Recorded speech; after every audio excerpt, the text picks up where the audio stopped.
compartilhar minha tela.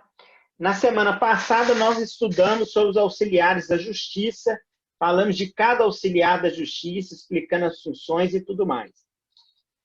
Essa semana, nós vamos iniciar falando sobre aí os sujeitos do processo, aqueles que atuam diretamente no processo de uma forma, ou representando as partes que são os protagonistas do processo, ou até como partes ao mesmo tempo, ou representando os interesses da sociedade.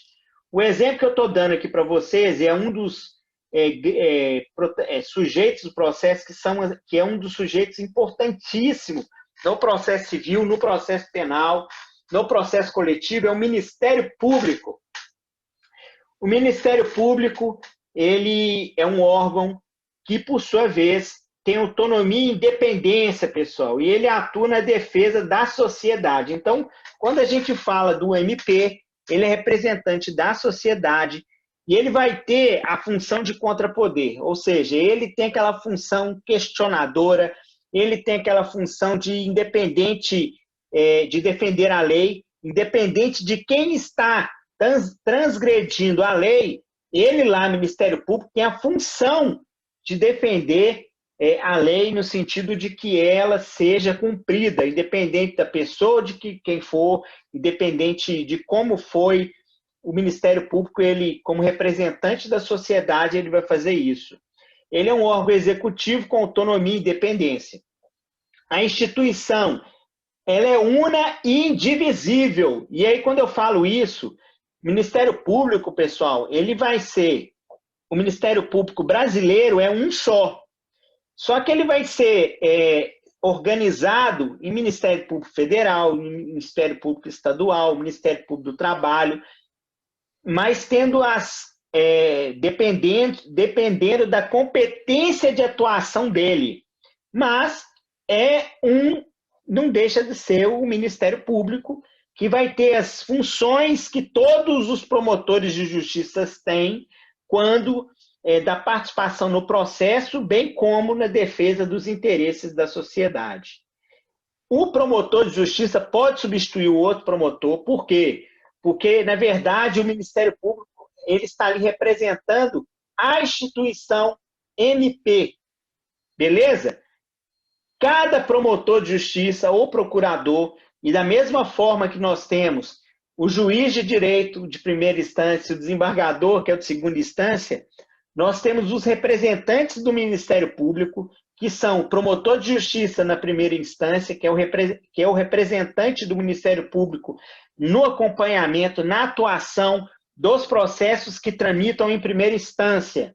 Na segunda instância, nós temos o procurador de justiça, que é quando o promotor de justiça, depois de muito tempo da carreira dele, ele é promovido a esse cargo de procurador de justiça e a atuação do procurador de justiça é exclusiva nos tribunais de segunda instância e superiores. Beleza? Uma outra coisa importante que eu tenho para trazer para vocês, ele não tem subordinação a juiz ou poder executivo, ele é autônomo, ele não faz parte do poder judiciário, do Ministério Público, ele é uma instituição autônoma, independente, com garantias institucionais e funcionais. Inclusive, uma das garantias funcionais do promotor de justiça, elas são iguais às garantias funcionais dos juízes, que é a vitaliciedade, a inamovibilidade, salvo quando for interesse público, bem como a irredutibilidade dos subsídios na forma do artigo 128 da Constituição da República. Tudo bem, pessoal? Alguma dúvida em relação a isso? Continuando, o MP, como eu tinha dito anteriormente, por uma questão de organização, ele pode ser dividido em MP da União, que são Federal, Trabalho, Militar e Distrito Federal, onde o Ministério Público, através da competência que ele for realizar, através do acompanhamento do processo que ele for participar, ele ali será ou o MP da União, que será Federal, do Trabalho, Militar ou Distrito Federal, ou estadual, que são os promotores e os procuradores de justiça. Além disso, é importante eu lembrar para vocês que para você ingressar no Ministério Público, pessoal, você precisa participar de um concurso de notas e títulos. É um concurso dificílimo, não é um concurso fácil. Além disso, você vai ter 2 anos de estágio probatório. A partir do momento que você adquire o estágio probatório, passado o estágio probatório, você vai ter vitaliciedade, até então você não tem. Só para você ter ideia de como que funciona, o promotor de justiça, eu vou dar um exemplo do promotor de justiça estadual, lá do estado de São Paulo. Quando ele é aprovado, ele tem que, durante os 2 anos, apresentar relatórios sobre a atividade dele, que ele realiza durante 2 anos, que é o estágio probatório. De 2 em 2 meses, bimestralmente, ele apresenta relatórios de tudo que ele fez.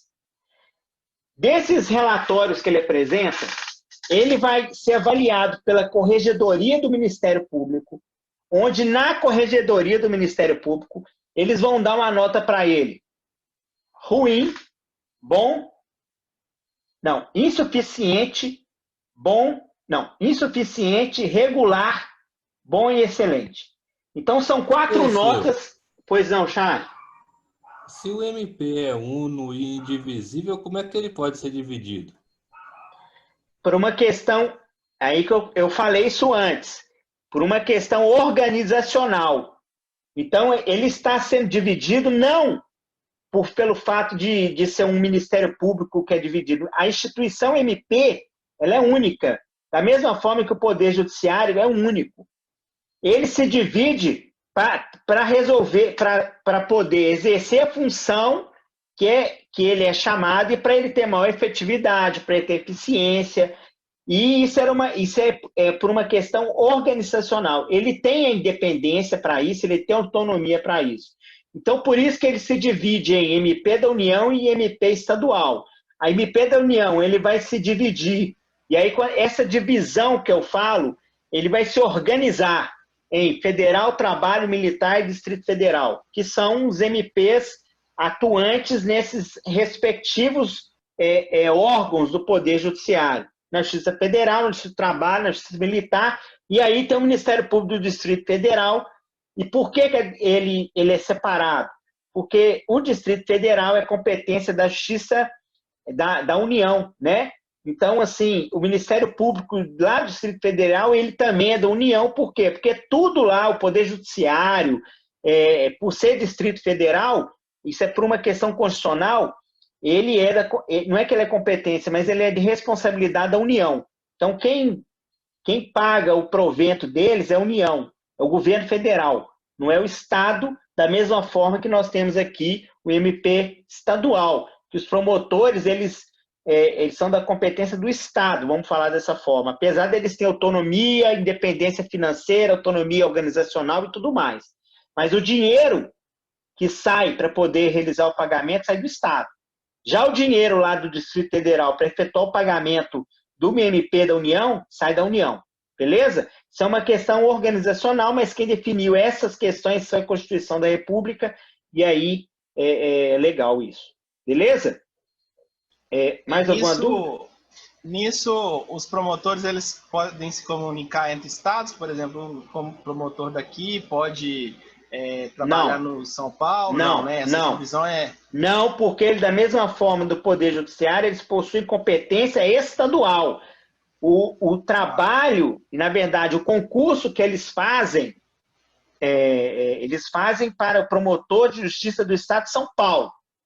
E aí ele vai ter atuação lá no Estado de São Paulo, competência de atuação no Estado de São Paulo. A organização do Ministério Público é feita lá no Estado de São Paulo, que é independente, autônomo a todos os outros promotores, a todos os outros ministérios públicos, espalhados em todos os estados da federação, inclusive o Distrito Federal.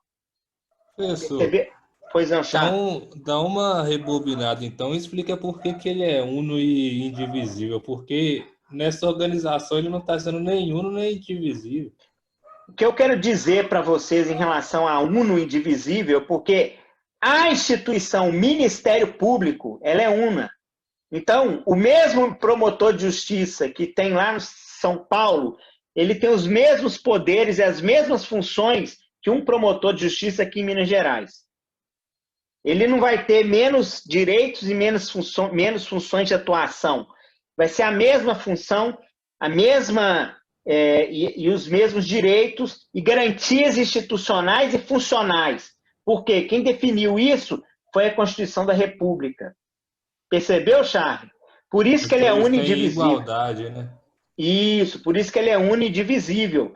Então, essa divisão que a gente está falando é que, na verdade, o Ministério Público do Estado de Minas Gerais, ele agora vai dividir em Ministério Público, porque teve um racha lá, e aí eles vão criar agora um outro Ministério Público com outra autonomia, com outra independência, não, com outro estatuto, não. O Ministério Público do Estado de Minas Gerais é uno. Todos os promotores são promotores do Estado de Minas Gerais e vão atuar nos processos que eles são competentes a atuarem através da organização do Ministério Público determinar. Entendeu agora, Charles? Eu captei a ideia agora. Maravilha, excelente. Então, só para que vocês possam entender, o promotor de justiça, quando ele passa lá no concurso do Estado de São Paulo, ele tem, durante 24 meses, tem que apresentar 12 relatórios. E aí ele vai ser avaliado como insuficiente, regular, bom e ótimo. Beleza? Se ele tiver 3 insuficientes, ele simplesmente é exonerado e ele não vai ter vitaliciedade. Se ele tiver 4 insuficientes, se ele tiver 3 insuficientes e 2 regular, ele é exonerado. E aí não tem vitaliciedade, não continua, perdeu a oportunidade e já era. Se ele tiver bom e excelente, maravilha, parabéns, né? E aí o que acontece? Eles começam, a maioria dos promotores, como eles estão, as pessoas que fazem concurso para o Ministério Público, eles acabam renunciando à vida deles profissionais para estudar, porque o promotor é muito difícil, o concurso para o Ministério Público. E aí eles, na maioria das vezes, não têm oportunidade de trabalhar, né, não conhecem, né, a rotina e tudo mais. Quando a pessoa entra, passa no concurso, ele vai participar da escola de formação do Ministério Público, ele tem que passar por esse curso, formar como promotor nessa escola, e aí vai iniciar a carreira dele. Ele vai iniciar, a princípio, como um promotor substituto, substituindo até ele ter tranquilidade para ele assumir uma determinada comarca. E quando ele assume a comarca, na maioria das vezes, pessoal, ele vai pegar uma comarca que ele é o único promotor. São comarcas de entrâncias iniciais. Então, aquela comarca que ele é o único promotor e que tem em torno de, vamos colocar lá, 6 mil processos, não tem defensoria pública, o cara fica maluco, porque ele nunca trabalhou nessa quantidade, assume uma comarca que é distante da capital, ele é o único promotor de justiça, ele tem que fazer audiência, tem que fazer júri, ele tem que atender as pessoas, atendimento externo ao público, porque lá não tem defensoria pública, ele tem que auxiliar as pessoas que estão à volta, ou seja, faz criminal, civil, tudo. Adolescente. Oi. Esse tempo de promotor substituto é o prazo para ele ganhar vitaliciedade? Não. Ou é quando ele vê que ele está... Não. Ele fica mais ou menos 2 meses como substituto. E aí vai pingando aqui, pingando ali, uma semana, pinga outra semana ali, até ele iniciar a trajetória dele. E aí ele inicia essa trajetória, ele bimestralmente ele tem que, mesmo como promotor substituto, ele tem que mandar os relatórios do que ele fez, a atuação dele e tudo mais. Quando ele manda o relatório, o primeiro relatório bimestral, a corregedoria manda lá para ele, porque ele ainda não acostumou com o trabalho, e ele está trabalhando muito, mas a rotina dele, ele está criando a rotina, acaba que ele recebe um insuficiente. Aí o cara já fica doido. Porque se ele tiver 4 insuficientes, ele vai ser exonerado, né? Não vai passar pela vitaliciedade. Aí, ele não vai ter vitaliciedade, porque se ele for exonerado, ele infelizmente acabou a carreira dele como promotor. Aí no segundo bimestre, ele manda de novo, ele ainda está encaixando outro insuficiente. O cara fica maluco. Aí o cara começa, ele nem dorme mais. Começa, trabalhar 24 horas, igual um desorientado, e aí ele recebe um bom. Aí já alivia. Aí no próximo, ele já recebe um regular, aí já treina de novo. Ou seja, qual que é o objetivo da corregedoria? É justamente fazer o cara sair da zona de conforto e aprender na marra a trabalhar e desenvolver. E ele, na pressão, ele tem que fazer operação que eu digo é participar das operações policiais. Ou seja, é o cara que acaba participando de tudo, porque se ele está numa vara que ele é o único promotor, ele tem que fazer de tudo e ao mesmo tempo dá tempo. E ali ele aprende a trabalhar, ele aprende a desenvolver, ele já fica esperto e fica com, muitas vezes, né, depois quando ele vai progredir na carreira dele, a vida dele vai melhorando. Vamos falar dessa forma. Perceberam? Além do Conselho Nacional de Justiça, que é um órgão do Poder Judiciário, nós temos também o Conselho Nacional do Ministério Público. Quem regulamenta isso é a Constituição da República, no artigo 130A. Foi criada através da emenda 45 de 2004, que tem a função de controlar a atuação administrativa, financeira e cumprimento funcional dos integrantes do Ministério Público. Eles são compostos por 14 membros com mandato de 2 anos, podendo ser renovado por mais 2 anos. O professor Luiz Moreira fez parte do CNMP. Ele era um dos responsáveis lá em participar do Conselho Nacional do Ministério Público e julgando administrativamente, como auditor, os promotores de justiça. Alguma dúvida em relação a isso, pessoal? Alguma dúvida? O representante máximo do MP estadual é o Procurador-Geral de Justiça. O representante máximo do MP da União, e que é, por sua vez, o representante máximo de todo o MP, é o Procurador-Geral da República. Beleza?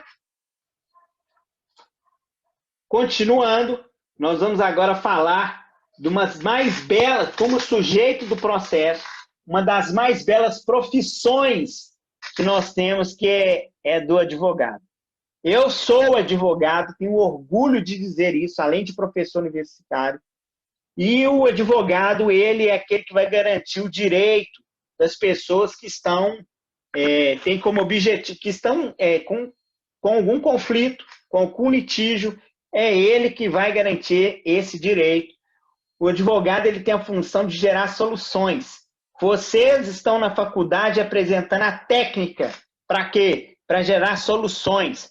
E como uma das primeiras carreiras jurídicas, né, para você ser promotor, para você ser juiz de direito, você precisa ser advogado antes, ter atuado pelo menos 3 anos como advogado ou trabalhado no serviço público.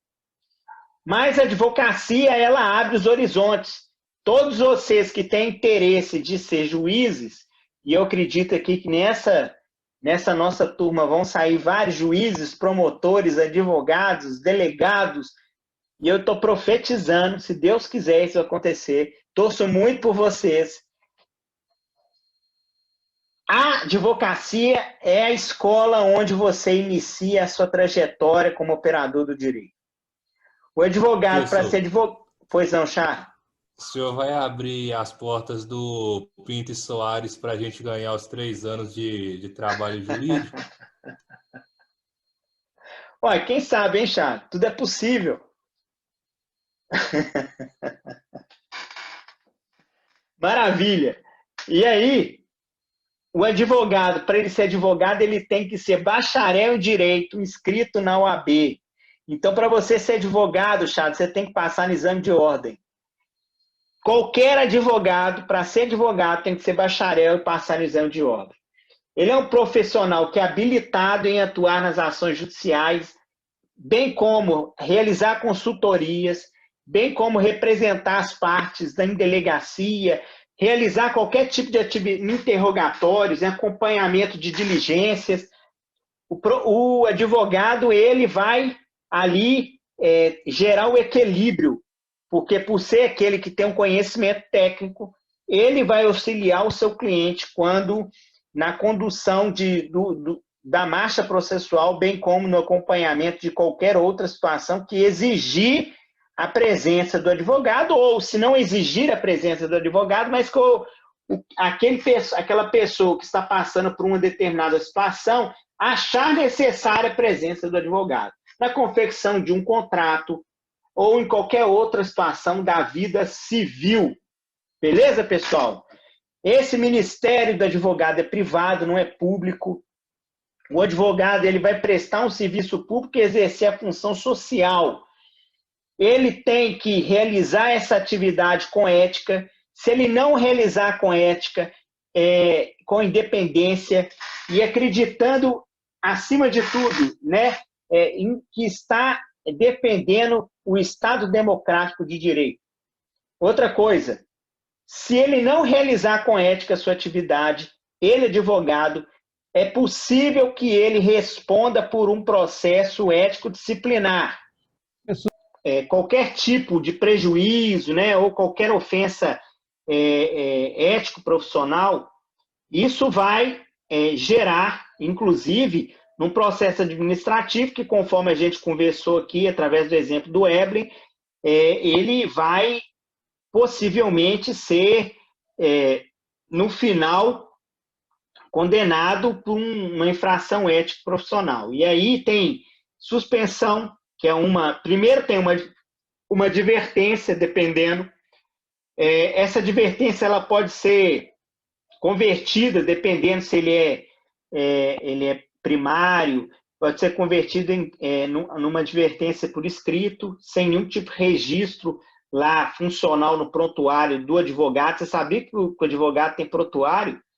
E esse prontuário fica na OAB. Qualquer situação diferente que houver, fica registrado no prontuário dele essa situação diferente. E aí, essa pode ser uma advertência, mera advertência, pode ser uma suspensão para atuar como advogado de 30 dias, 60 dias, 90 dias, ou ele até prestar conta, se ele for um processo onde precisava prestar conta. Ou ele vai ter a cassação da carteira dele, e aí ele vai ter que atuar de outra forma. Não tem como ele ser mais advogado, ele vai ser excluído dos quadros da OAB-MG, e aí ele vai ter que realizar outra atividade, porque de advogado ele não vai ter mais condições de fazer. O advogado tem alguns direitos esses que são garantidos constitucionalmente, que é exercer com liberdade a profissão dele. Ele tem, e aí esse exercício é em todo o território nacional, podendo entrar em qualquer ambiente, né, em qualquer local, sala, sessões do Poder Judiciário, qualquer delegacias, tudo com o intuito de defender os interesses ali do seu constituinte, também cliente, chamado como cliente. Tem condições de conversar reservadamente com o seu cliente, então é possível que ele vá dentro de uma penitenciária, e lá costuma ter os chamados parlatórios, onde você conversa de forma bem reservada com aquele cliente que está preso, e ele vai poder explicar a situação que ele está vivendo, ou por que ele está sendo acusado daquilo ali. É possível que isso aconteça. Ele tem a possibilidade e ele tem, né, o direito de examinar e retirar os autos do processo, e quando a gente fala isso, processo físico, que ainda é uma realidade, mas está tudo sendo virtualizado, mas ele tem as condições e o acesso para poder analisar também os processos eletrônicos, para participar das investigações, de ter acesso das investigações. Quando é ofendido, né, alguma prerrogativa do advogado, isso hoje, inclusive, na lei de abuso de autoridade é crime, você alguma autoridade ferir prerrogativa de advogado, gente, é crime de abuso de autoridade, e isso gera inúmeras consequências para aquele servidor público, né? E esse servidor, quando eu digo servidor público, eu digo qualquer servidor público que vir inferir prerrogativa da advocacia. Isso gera prejuízos, inclusive criminais, para aquele servidor público por conta disso, e inclusive o juiz está inserido nisso como servidor público. Outra coisa, se porventura ferida essa prerrogativa, ele tem direito a um desagravo público, ou seja, eles fazem um manifesto. A advocacia, a OAB costuma fazer manifestos na frente de fóruns, na frente de Ministério Público, na frente de delegacia. São todos manifestos públicos de desagravo público por conta da ofensa das prerrogativas do advogado. Ele tem a possibilidade e o direito de manifestar oral ou por escrito nos autos do processo. Em relação ao advogado, pessoal, vocês têm alguma dúvida? Ele está regulamentado pela Lei 8.906 de 94 e pelo artigo 133 da Constituição, que lá fala que o advogado é indispensável para a realização da justiça. Alguém gostaria de manifestar mais alguma coisa sobre esse assunto? Eu posso continuar. Tranquilo, Evelyn? Pode continuar, professor. Kiev, Charlie, Kemley, posso? Tranquilo. Pode continuar. Beleza. Continuando, aqui nós temos agora o exemplo da advocacia pública. Advocacia pública que é tão importante para todos nós, porque compete a advocacia pública na fórmula da lei, defender os interesses da União, dos estados e municípios. Eles, advogado público, que vão representar, né, os municípios, os estados e a União, que é o AGU, o AGE e o procurador municipal. Essa representação judicial ou extrajudicial, através, né, da sua pessoa, ou procurador, né, ou advogado público, vai realizar todos os atos necessários para a defesa dessas pessoas jurídicas de direito público que integram a administração pública direta e indireta. Então, no caso do INSS, quem está lá defendendo os interesses é um AGU, que é um advogado-geral da União, que, por sua vez, ele é o procurador federal responsável. No caso, né, de alguma situação relacionada, vamos dar um exemplo aqui, o Kiev deu um exemplo agora de um processo que são 5 anos, eu vou dar um exemplo aqui de um processo que prescreve em 5 anos, é um processo de cobrança de tributário, cobrança de débito tributário, ele é um prazo de 5 anos, prescreve, dependendo o procurador da UAGE, que é o advogado-geral do Estado, ele tem que ajuizar uma ação cobrando esses créditos tributários, porque ele é representante do Estado de Minas Gerais para poder fazer isso na hipótese de haver algum débito tributário estadual. E o procurador da Fazenda Municipal é aquele responsável em defender os interesses do município e IPTU, bem como outros tributos, ele vai ali ser o responsável em requerer e realizar a cobrança. É interessante que os prazos, quando os processos são, tem como parte, uma das partes, a União, o Estado, o município, se eu, como advogado, representante de uma parte, né, realizando a minha função, o meu prazo para apresentar uma determinada contestação, vou dar um exemplo para você, é de 15 dias úteis, a partir da juntada do AR ou do mandado de cumprimento, e aí vocês vão aprender isso com a professora Michele, ou após a audiência de conciliação / mediação lá do artigo 334. Então, eu tenho um prazo de 15 dias contado nesses 3 acontecimentos aí. Vai depender de como que o juiz determinou que seja feito. O procurador, a advocacia pública, ela tem um prazo em dobro. Então, se eu tenho prazo de 15 dias, a pessoa física né, a pessoa de direito natural tem o prazo de 15 dias, o Estado, o município e a União, eles têm um prazo de 30 dias úteis. Por quê? Porque a lei determina isso, é um benefício. E era pior antes. Antes o prazo era quádruplo. E aí, meu filho, se ajuizava uma ação em fase do município, demorava anos, porque os prazos eram tudo em quádruplo para defender e em dobro para recorrer. Então, você já imagina como que era difícil. Hoje ainda é assim. E eles têm uma outra situação. O prazo inicia quando eles recebem a intimação pessoal. Então, sai a publicação. A intimação ela tem que ser pessoal, a pessoa do procurador, né, do advogado público, ou do procurador do município, ou da AGE, do advogado-geral do Estado, ou da AGU. Beleza?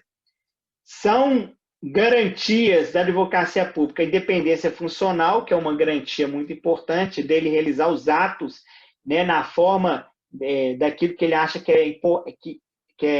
é importante na defesa dos interesses dessa pessoa pública, jurídica pública, que integra a administração direta ou indireta, irredutibilidade de vencimentos, então ele tem essa tranquilidade, bem como estabilidade só para os concursados, porque existem cargos que em alguns municípios, por exemplo, são nomeados, a pessoa lá ela é nomeada a chefe chefe da Procuradoria Municipal. Por quê? Porque não foi feito concurso ou por uma questão do município lá, esse cargo é por nomeação. Então, essas pessoas elas não têm estabilidade, só apenas aqueles que possuem concurso público, que já passaram o estágio probatório e aí já tem uma certa estabilidade. Alguma dúvida em relação à advocacia pública, pessoal? Posso continuar? Ricardo, Eblen, Charlie, Kemli, Kiev, tudo bem, pessoal? Gabriel, OK? Oi? Tranquilo. Maravilha. Continuando, vou falar aqui para vocês da Defensoria Pública. A Defensoria Pública, ela faz parte, inclusive, né, daquela segunda, das ondas renovatórias que eu comentei com vocês, do acesso à justiça.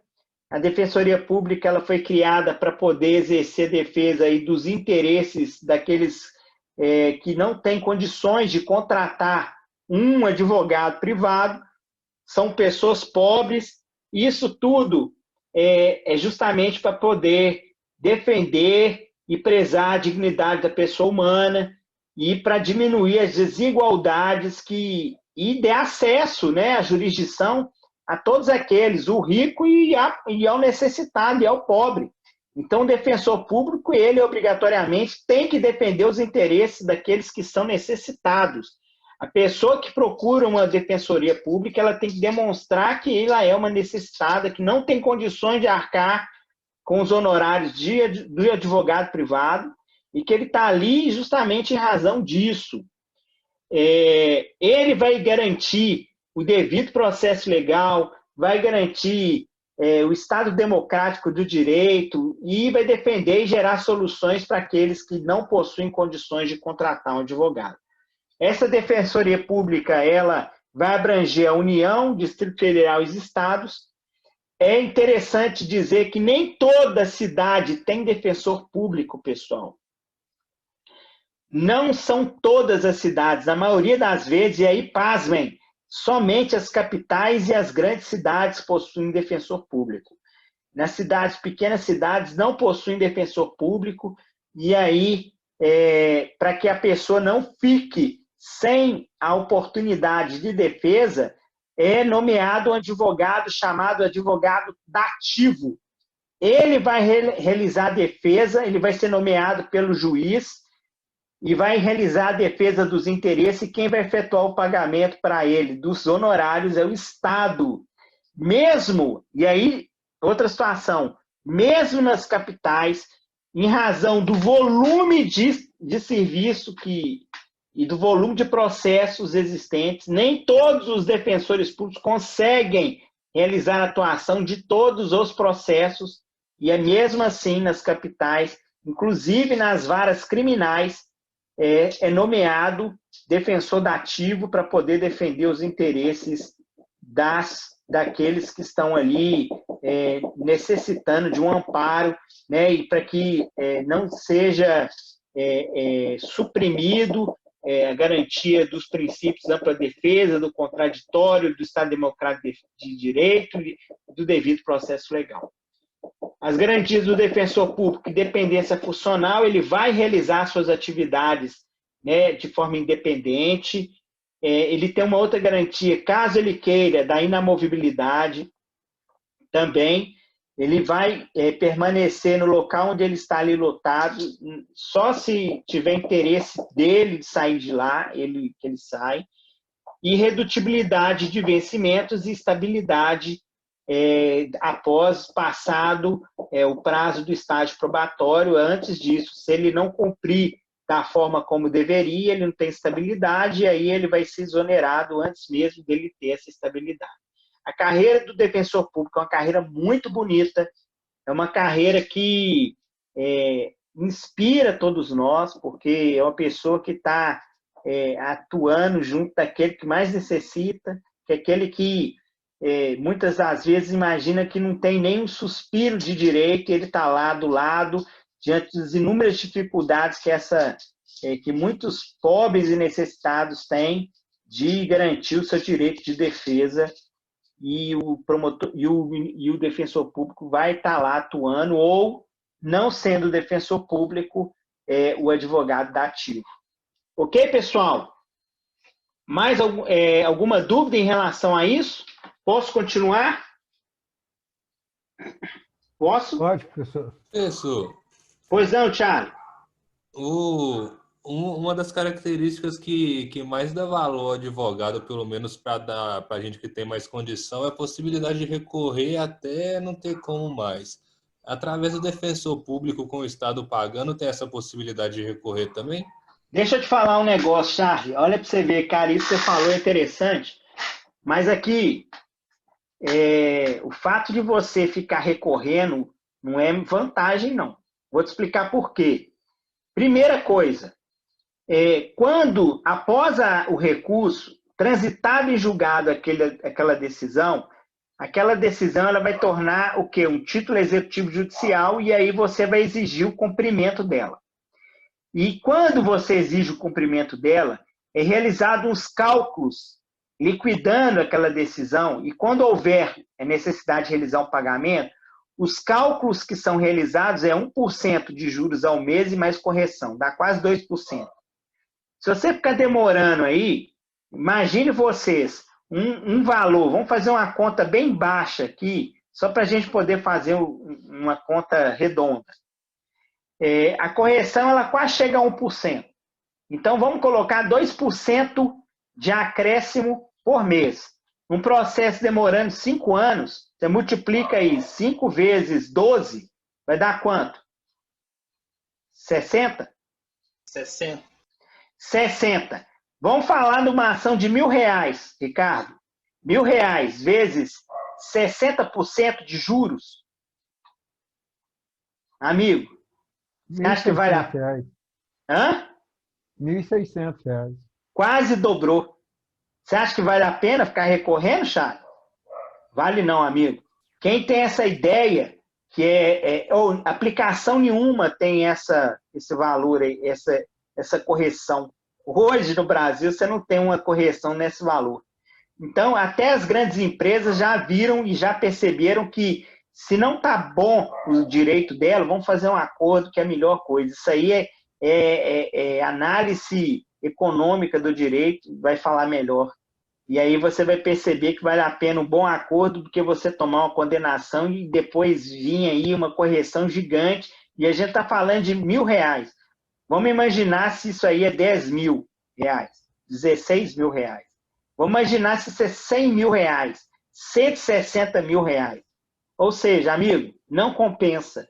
Então, essa mentalidade de recorrer e tentar discutir até o STF, isso acabou. Isso não é inteligente. Isso é gerar prejuízo para o seu cliente.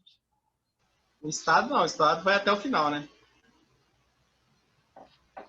Aqui depende. Depende, não está assim não. Tem situações que o Estado não vai ao final, não. Tem situações que ele recorreu, porque no Estado existe uma situação que é o seguinte, toda vez que tem uma sentença, tem um instituto do CPC que chama remessa necessária. Se o valor for até 90 salários mínimos, obrigatoriamente é juizado especial. 60 salários mínimos é juizado especial. Se for até 60 salários mínimos, é competência absoluta do juizado especial federal, juizado especial. E aí, eles nem recorrem quando de qualquer condenação. E nem precatório tem. Vai realizar o pagamento de outra forma. RPV. E aí, na hipótese de recurso de processo que tramita no Tribunal de Justiça, que são aqueles valores acima de 60 salários mínimos, que são da Justiça Comum Estadual, quando tem uma sentença que é desfavorável ou favorável, vamos colocar, desfavorável ou favorável ao Estado, por um instituto que chama remessa necessária, vocês vão aprender isso quando vocês estiverem estudando recursos, provavelmente no quinto período, vocês vão entender que automaticamente o processo é encaminhado, sem que a parte recorra. Ele vai ser reencaminhado, ele vai ser remetido para o tribunal, para que o tribunal reanalise aquela sentença, se ela está correta ou não. Isso é o CPC que define. Então, é como se fosse um recurso ex officio, essa remessa necessária, de uma forma muito chula de dizer, mas é uma forma de devolução da matéria obrigatória nos casos em que o Estado ele é parte do processo. Isso acontece na União e no município também. Perceberam? Maravilha. Alguma dúvida em relação a essa defensoria pública aqui, pessoal? Posso continuar? Beleza. E aí, para a gente concluir a nossa estudo da organização do Poder Judiciário, eu trago para vocês aqui, pessoal, os substitutivos da jurisdição. Lá no terceiro, na unidade 3, na unidade 4, melhor dizendo, nós falamos sobre autotutela, contamos a história, né, de várias formas de realização de solução de conflitos. E aí, nós temos, só para que vocês possam entender, nós temos a jurisdição, e isso eu também contei para vocês, a jurisdição estatal, né, pública, e a jurisdição privada. Vocês lembram que eu comentei com vocês isso? A jurisdição pública e estatal, ela é realizada pelo Poder Judiciário. Ele tem um dever de realizar essa jurisdição na forma da Constituição da República, artigo 5º, inciso 35, princípio da inapassabilidade do controle jurisdicional. Além disso, nós temos várias outras formas de solução de conflitos. E essas formas de solução de conflitos são a autocomposição, que está inserida entre a renúncia do direito, a pessoa simplesmente, não vou discutir o meu problema, meu conflito. Conciliação, que é a forma que você tem de tentar realizar, né, um acordo através dessa conciliação, e aí a gente viu lá no artigo, quando estudamos os auxiliares da justiça, e até um pouquinho antes, a definição de conciliador e mediador, não é isso? No artigo 165 do CPC tem essa definição, e a mediação, que também é uma outra forma de solução do conflito. Essa autocomposição, pessoal, ela é realizada sem a presença de um terceiro intervindo ali para poder solucionar o conflito. E a intervenção que eu digo é de um terceiro dizer o direito. Beleza? Quem vai resolver o conflito vai ser as partes. Maravilha.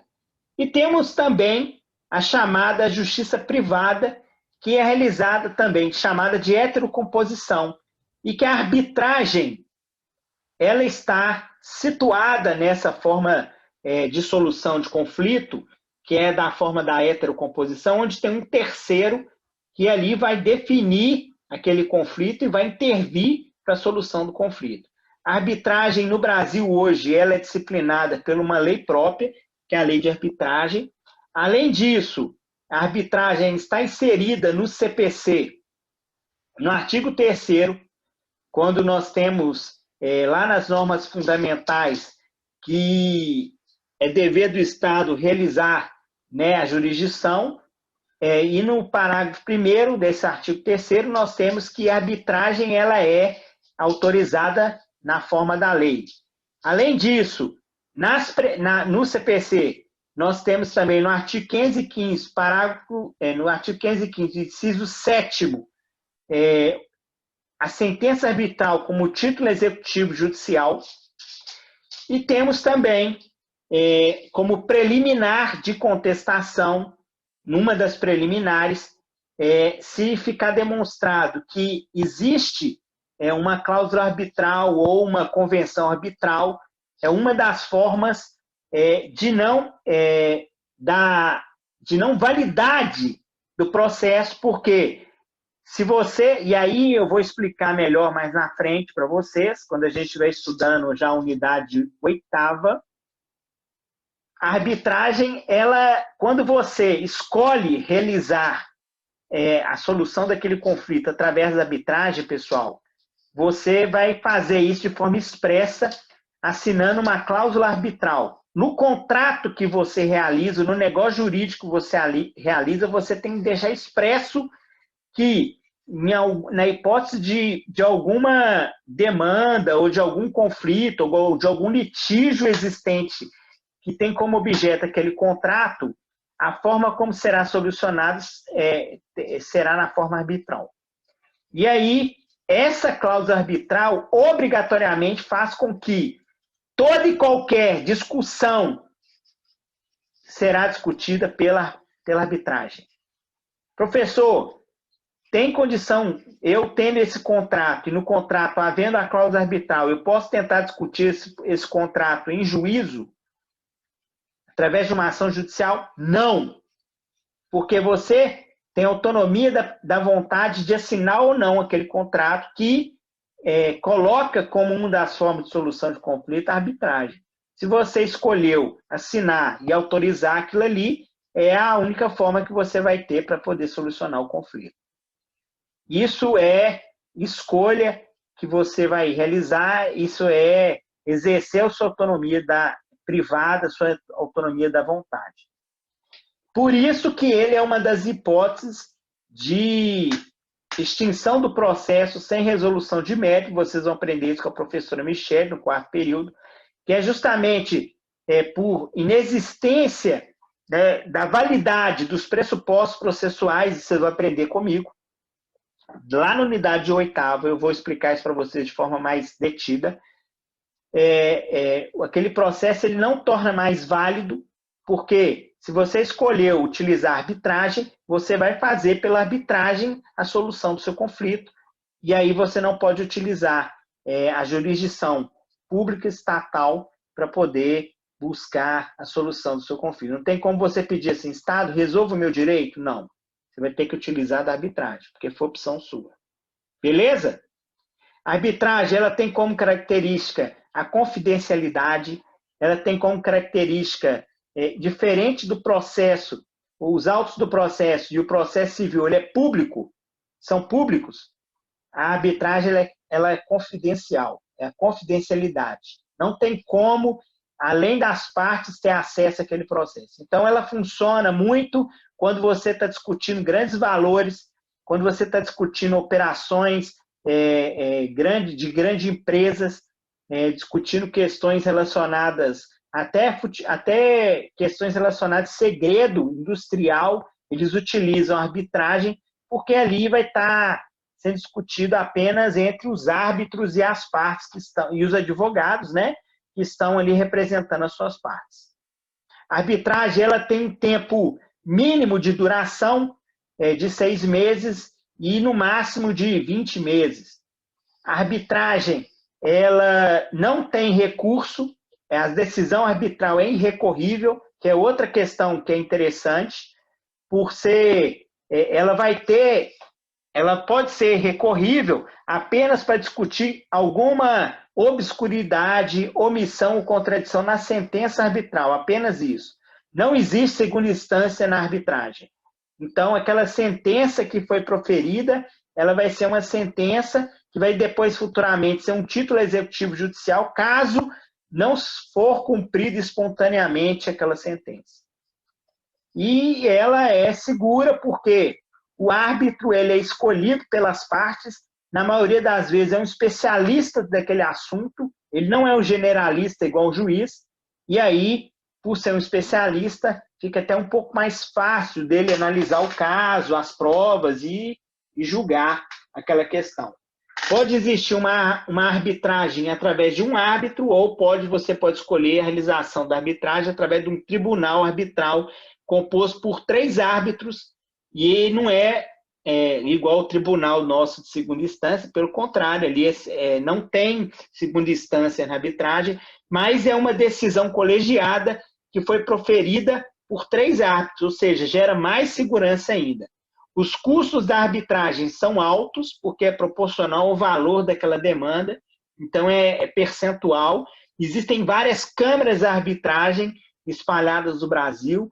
Vocês vão ver no 8º período com o professor Franco, ele é árbitro profissional, o professor Franco, ele atua na Camarb. Além disso, existem outras câmaras de arbitragem, Caminas, existem outras câmaras, vocês provavelmente vão fazer uma visita técnica na Camarb. Além da Camarb e da Caminas, nós temos outras câmaras de arbitragem que são formadas, que são criadas, que são sérias e que realizam atividade da jurisdição privada. Alguma dúvida em relação a tudo isso que eu falei para vocês, pessoal? Obrigado. Vamos lá. E aí, pessoal, nós temos agora a unidade 7. Nós temos 3 unidades ainda faltantes para poder encerrar a nossa disciplina. A unidade 7 é a unidade responsável pela competência. Vocês vão aprender o conceito, os limites, o exercício da jurisdição, competência interna, a competência da justiça comum, da justiça especializada, critérios de determinação da competência, competência interna dos órgãos judiciários, competência dos fóruns regionais, conflito de competência, controle de competência. Só para que vocês possam entender, para a gente iniciar a nossa conversa de hoje sobre competência, eu não sei se vocês perceberam, mas desde o primeiro dia de aula, de uma forma proposital, eu venho falando, olha, que o juiz é competente para poder realizar tal julgamento, que o juiz é competente para poder atuar em determinada área, que o foro competente para poder ser juizada aquela ação, a competência da Justiça Federal, da Justiça Estadual, que a organização do Poder Judiciário ele está dividido ali na Justiça Estadual, na Justiça Comum e na Justiça Especializada, que a Justiça Comum tem competência residual e a Justiça Comum Estadual tem competência residual, e que na Justiça Comum Federal está disciplinada a competência lá no artigo 109. Vocês lembram que eu comentei isso tudo? Só para que vocês possam entender melhor, e agora que a gente está entrando na competência, a competência é uma parcela da jurisdição que é dada a cada juiz. E como que isso funciona? O Poder Judiciário ele é organizado, ele é uno, ele é indivisível, mas ele é organizado através aí dos tribunais, né? Vocês viram que eu apresentei para vocês os órgãos que fazem parte do Poder Judiciário, e aí vocês viram o STF, o STJ, o CNJ, e todos os outros órgãos, a Justiça Federal, Justiça Estadual, Justiça do Trabalho, Justiça Militar, e TSE, que é a Justiça Eleitoral. Todos esses órgãos fazem parte do Poder Judiciário, que é uno. E cada órgão ele é competente para poder realizar e dizer o direito naquele assunto que a lei determina que ele vai ser o responsável em decidir. Então, quando a gente fala que a competência é uma parcela da jurisdição dada ao juiz, vamos imaginar uma pizza. Essa pizza ela tem vários sabores. Vamos imaginar uma pizza, uma pizza, vamos dividir ela no meio, ela é metade. Essa pizza, o sabor dela é um sabor comum. E metade dessa pizza, que é chamada de pizza de sabor comum, é uma pizza que é um sabor Justiça Federal e do outro lado o sabor da pizza é Justiça Estadual. Vocês perceberam? É igual a gente comendo uma pizza e essa pizza ela é frango e do outro lado da pizza ela é meio frango, meio portuguesa. Na justiça, né, na jurisdição, na realização da jurisdição, o Tribunal de Justiça, né, e o Poder Judiciário, por sua vez, ele é organizado para poder ter eficiência, efetividade. E dentro dessa organização, ele entrega as fatias de jurisdição para quem? Para o representante do Poder Judiciário em dizer o direito, quem são os juízes. Então, lá no Fórum de Contagem, nós temos o juiz civil, nós temos o juiz criminal, nós temos o juiz da família, das sucessões. Não é assim que funciona? Esses juízes, eles são competentes para julgar determinados assuntos. Essa competência é a parcela da jurisdição para que o juiz ele diga o direito. Então, o juiz civil vai só analisar questões relacionadas à justiça, ao direito civil, ao processo civil. O juiz trabalhista, ele é competente para poder decidir questões relacionadas às matérias trabalhistas. Não é assim que funciona? O juiz criminal, ele será competente para decidir as questões relacionadas ao direito criminal. Então, todos os delitos, e alguns delitos, inclusive, possuem juízes especializados para isso, diante da organização do Poder Judiciário. Então, a gente tem várias de tóxico. Nós temos o juiz responsável lá pelo júri, que ele vai ser o responsável pelo júri, ou seja, a competência do juiz do júri em julgar todos os casos de crimes contra a vida. Então, quando nós falamos de competência, nós falamos dessa parcela que é dada a um determinado juiz para ele realizar a jurisdição. Existem juízes que têm competência, a competência deles é ampliada. Vou dar um exemplo para vocês aqui. O juiz do interior, lá de Pedra Azul, que é uma comarca de vara única, ele vai analisar questões cíveis, ele vai analisar questões criminais, ele vai analisar questões empresariais, de família, de júri. E, inclusive, na época agora da eleição, ele é juiz eleitoral também. Então, vocês perceberam que essa competência ela vai depender muito de onde o juiz está lotado, porque se é um juiz de vara única, ele vai ter que ampliar a competência dele para vários assuntos, porque não existem outros juízes lá para isso. Agora, se é uma comarca que tem secretarias que são especializadas para definir, para poder resolver determinados assuntos, o juiz que está lotado numa determinada secretaria, que é responsável em definir questões cíveis, ele vai ter competência exclusiva de definir questões relacionadas à área civil.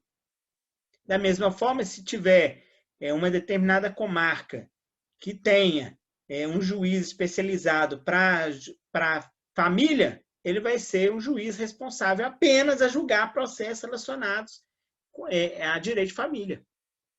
Então, essa jurisdição, quando ela é parcelada, ela a competência é a parcela da jurisdição dada a cada juiz. A delimitação do poder jurisdicional, ele vai estar aí apresentado na organização que for realizada, tanto pela lei quanto pelo próprio tribunal. É como se a gente tivesse a jurisdição, ela é o gênero, e a competência é a espécie. Então, eu tenho um gênero. que é jurisdição, onde ali a jurisdição é dizer o direito, independente de qual assunto a jurisdição vai dizer o direito, porque é dever do Estado dizer o direito, analisando o caso concreto, observando as garantias fundamentais, e as espécies daquele direito serão as competências. Então, eu tenho um direito civil, eu tenho um direito criminal, eu tenho um direito do trabalho. Cada juiz é competente para poder julgar determinados assuntos quando o Poder Judiciário organizar dessa forma. Então, nós temos a Justiça do Trabalho, que ele é organizada para receber todas as ações trabalhistas e todas as ações relacionadas à relação de emprego, de trabalho. É competência especializada da Justiça do Trabalho. Da mesma forma, nós temos a Justiça Militar, que é especializada em analisar os crimes realizados pelos militares e crimes próprios realizados pelos militares que estão lá no Código Penal Militar, CPM. Da mesma forma que na legislação eleitoral existem crimes eleitorais, existem questões que são relacionadas obrigatoriamente de competência da Justiça Eleitoral. Então, percebendo que a jurisdição é o gênero, essa jurisdição vai dizer o direito, porque o Poder Judiciário ele é uno. Só que as competências que são distribuídas, que é a parcela que é distribuída da jurisdição, quem vai dizer é aquele juiz que está sendo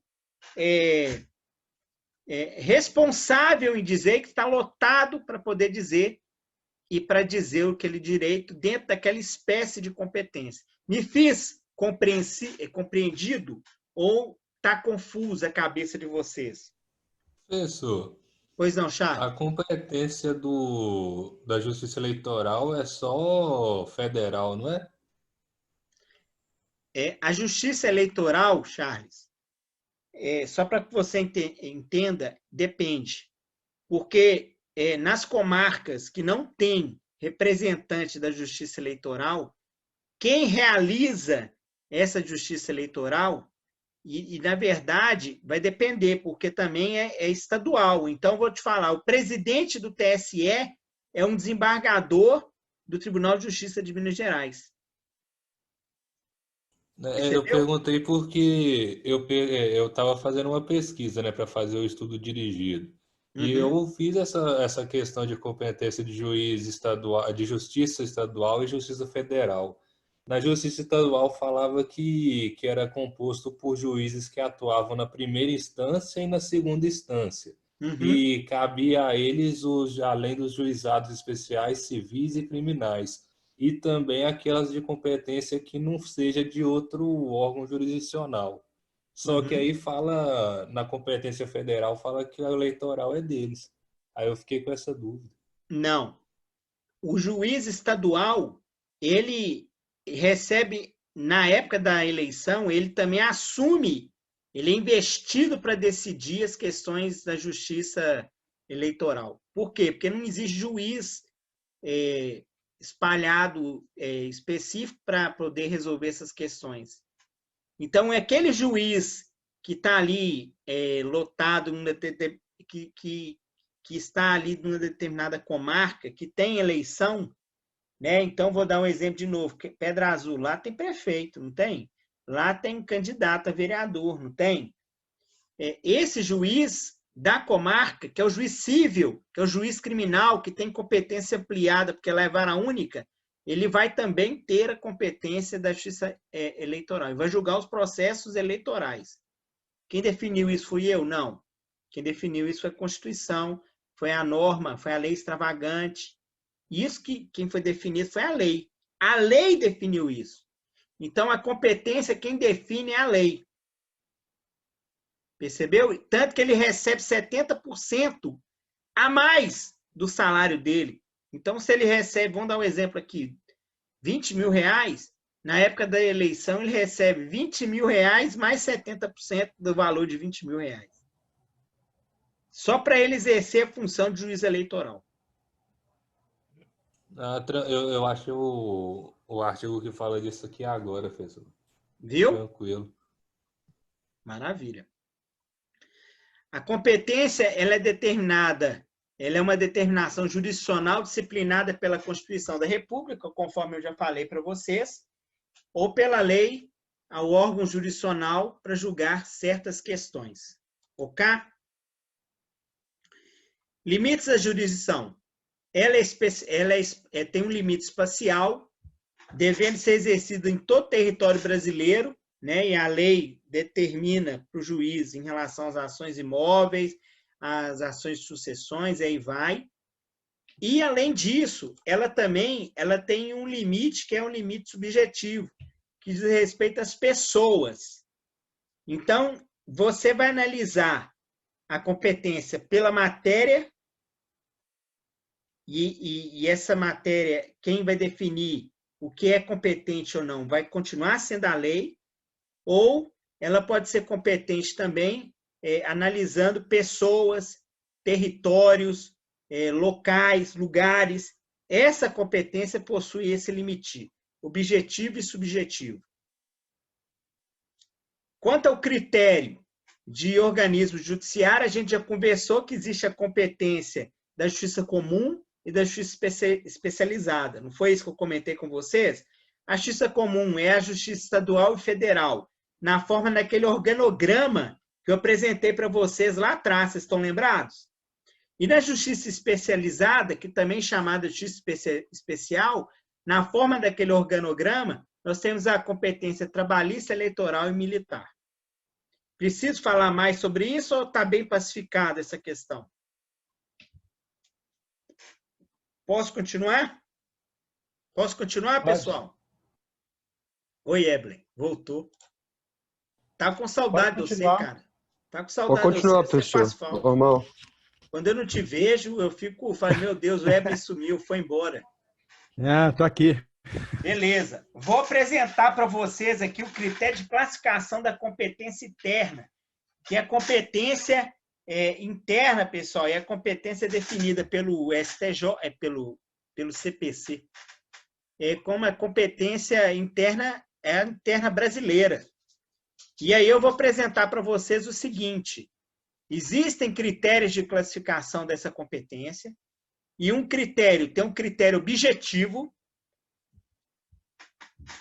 E aí, antes disso, eu vou falar, nós temos a competência internacional e a competência interna. A competência internacional é quando existe, em alguns casos, a possibilidade de sentenças do estrangeiro serem cumpridas aqui no Brasil, mas elas são cumpridas após a homologação dessa sentença lá no STJ. Então, as decisões que são proferidas nos Estados Unidos, em outros países que possuem relação, né, que possuem também tribunais de justiça, fóruns e poder judiciário, em algumas hipóteses, não todas, mas algumas hipóteses, elas poderão ser cumpridas aqui no Brasil. E aí, essa competência ela é chamada de competência internacional cumulativa, porque tanto as decisões proferidas no estrangeiro quanto as decisões que podem ser proferidas no Brasil terão a possibilidade de ser cumpridas aqui no Brasil. E tem a competência internacional exclusiva, que mesmo tendo decisões proferidas lá fora, essas decisões não podem ser cumpridas aqui no Brasil. Precisa-se se ajuizar uma ação própria apenas aqui no Brasil, que é competente para poder decidir questões. Então, vou dar um exemplo para você. Inventário. Quando nós temos aqui uma discussão de algum direito real de imóvel que exige análise de cartório, de averbação em cartório, alguma coisa de direito real, obrigatoriamente essas questões devem ser discutidas no Brasil. Elas não são cumulativas, elas são exclusivas da competência interna. Então, não adianta a pessoa discutir lá fora e depois vir aqui e pedir, pessoal, estou com uma sentença lá de fora, eu quero que essa sentença ela tenha efetividade aqui no Brasil. Não vai ter. Por quê? Porque é competência exclusiva interna brasileira. Beleza? Então, passado isso, vou apresentar para vocês as classificações de competência interna. Critério objetivo. Tem vários critérios, objetivo, funcional e territorial. E a gente vai começar no critério objetivo. Valor da causa. Vou dar um exemplo para vocês aqui, pessoal, de duas normas que definem como competência, competência absoluta. Olha aí, Charles, olha o vocabulário. Competência absoluta do juizado especial, que é a Lei 10.259, que é o Juizado Especial da Fazenda Pública, Juizado Especial Federal, e a Lei 12.153, que é o Juizado Especial da Fazenda Pública. Quando nós temos ações de até 60 salários mínimos, é competência exclusiva do Juizado Especial. Não tem como se ajuizar uma ação na Justiça Comum Estadual querendo discutir o assunto, porque o juiz da Justiça Comum Estadual ou da Justiça Comum Federal vai declinar a competência, ou seja, vai remeter aquele processo lá para o Juizado Especial ou da Fazenda Pública ou da Justiça Federal. Por quê? Porque a lei definiu assim.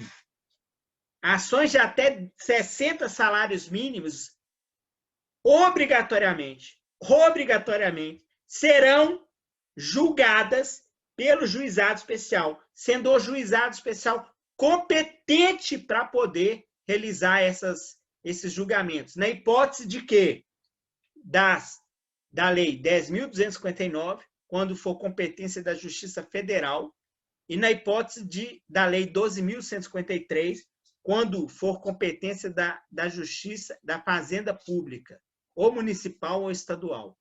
Assuntos relacionados à Fazenda Pública, assuntos relacionados à Justiça Federal, de competência da Justiça Federal, toda e qualquer ação que for juizada e que tenha até 60 salários mínimos de discussão, obrigatoriamente precisam ser discutidos no juizado especial específico para cada ação. Perceberam? Então, olha o valor da causa definindo aí, pessoal. Competência. Olha o critério objetivo, valor da causa. Pois não. O senhor falou de competência absoluta. Quando eu estava pesquisando sobre competência absoluta... A gente vai chegar lá, Charles. A gente vai chegar lá. Mas é eu leio mentes. Ele falava... Hã? Eu sei que você vai perguntar e eu vou te responder. Calma. É porque eles falaram que era uma regra de competência criada para entender interesse público. Isso. De competência absoluta. Mas qual que é a relação de 60 salários sem interesse público? Eu estou te dando aqui o critério objetivo e eu vou te explicar depois isso na forma devida. Calma que a gente vai chegar lá. Eu sabia que você ia perguntar um negócio. Calma. Beleza? Eu tô falando primeiro da classificação, Charles. Primeira classificação. Calma, a gente vai chegar lá. Beleza? Outro critério objetivo em razão da matéria, Charles. Agora eu vou começar a responder também a sua pergunta. Em razão da matéria. Vocês lembram que eu comentei com vocês que a competência da Justiça Comum Estadual ela é residual e a competência da Justiça Federal ela é definida pelo artigo 109 da Constituição da República? Vocês lembram disso? Lá no 109, algumas matérias são discutidas apenas na Justiça Federal. Então, vou dar um exemplo aqui. Questão previdenciária.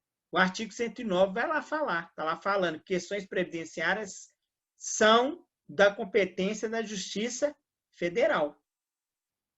Se essas questões previdenciárias que estão sendo discutidas são menores de 60 salários mínimos, é Juizado Especial Federal. Se são maiores, Justiça Federal, Comum Federal. Percebeu? Razão da matéria. Outra coisa, questões relacionadas a contrato realizado, contrato de correntista, realizado com a Caixa Econômica Federal. Caixa Econômica Federal, ela é a Petrobras é outra instituição pública. Conforme o artigo 109, vamos colocar dessa forma, matérias discutidas nesses contratos que têm como entes públicos são de competência da Justiça Federal. Olha aí a matéria sendo discutida. Outro exemplo que eu vou dar para vocês. Delitos. Delitos são, em algumas varas, né, algumas comarcas, de competência específica de uma secretaria da vara criminal. Família, divórcio, pensão alimentícia, são de competência da vara de família. Inventário, são de competência da vara de sucessões. Ou seja, olha a matéria definindo a competência. Quem definiu isso fui eu? Não. Quem definiu isso foi a lei.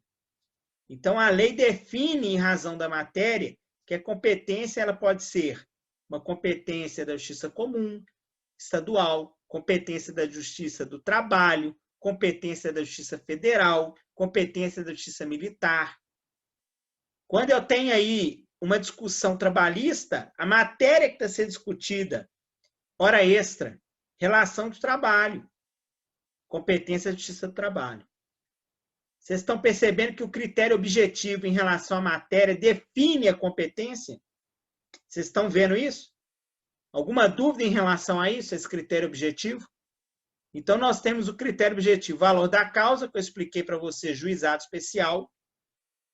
E, além do valor da causa, eu estou trazendo aqui o critério objetivo, razão da matéria. Posso continuar? Mas vamos lá. Critério funcional. Grau de jurisdição. Os processos, né, as ações, elas são, no primeiro momento, julgadas na primeira instância, através de um juiz monocrático, não é isso? E, no segundo momento, os recursos são julgados e são de competência dos desembargadores na segunda instância e nas instâncias superiores, através dos ministros. Olha para vocês verem o grau de jurisdição. Existem processos que têm ações que têm competência originária do STJ, competência originária do STF, que juízes de primeira instância não possuem competência para julgar. Quem define isso? Fui eu? Não, foi a lei. O exemplo disso, quem tem a Constituição da República aí, pode ler para mim o artigo 102 da Constituição da República. Só para mostrar para vocês.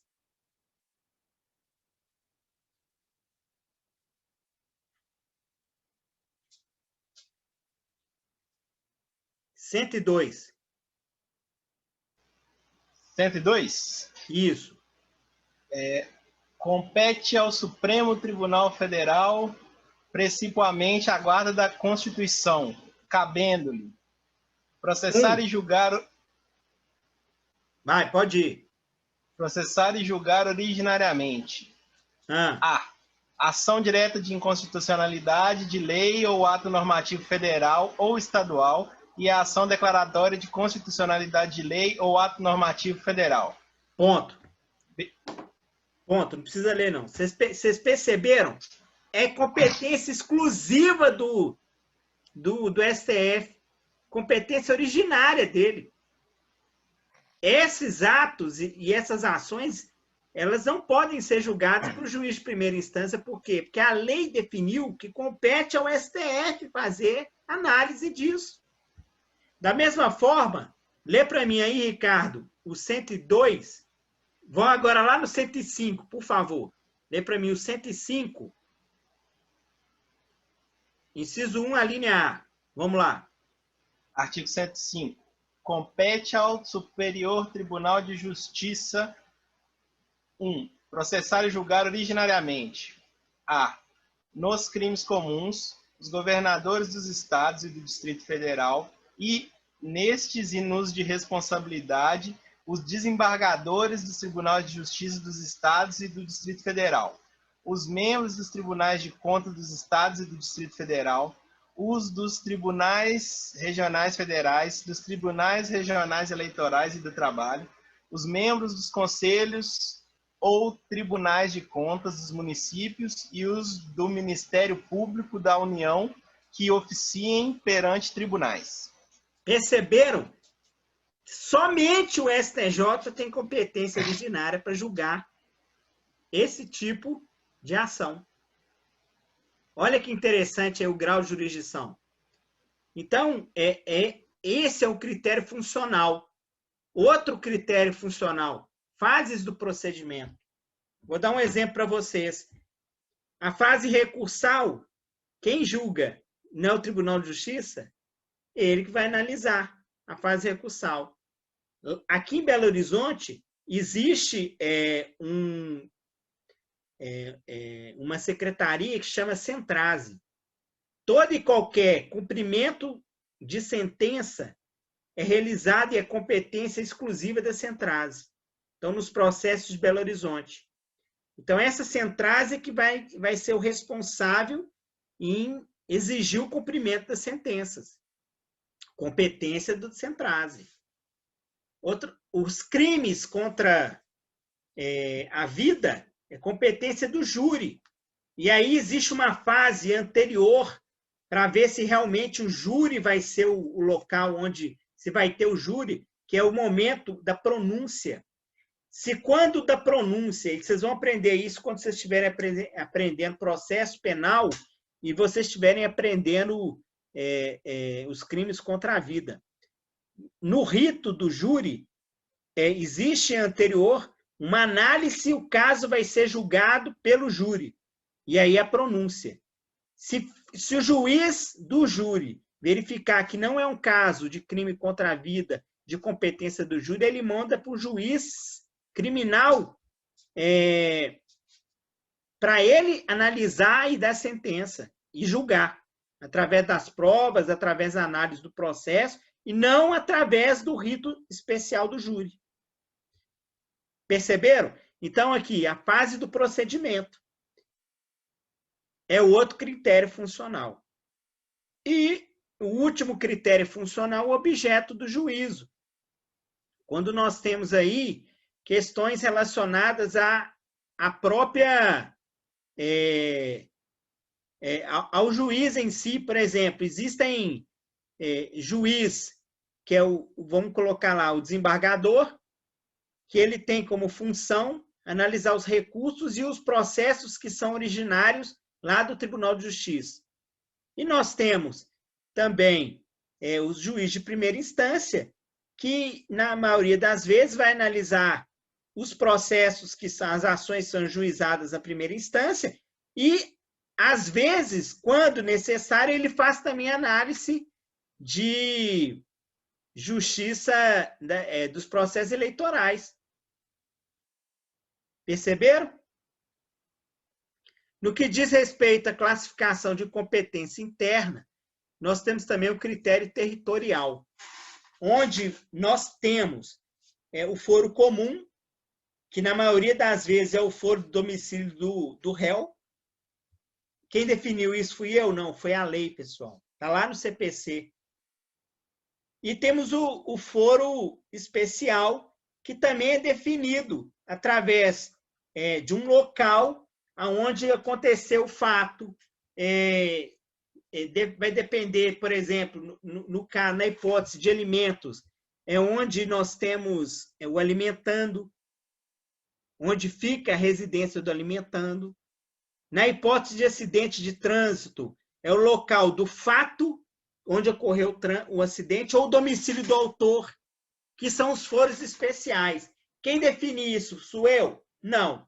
Quem definiu isso foi a lei. Então, só a título de curiosidade, quem quiser depois, pega do artigo 44 até o artigo 53 do CPC, faz uma leitura, que lá tem todas as hipóteses de competência que são disciplinadas pelo CPC.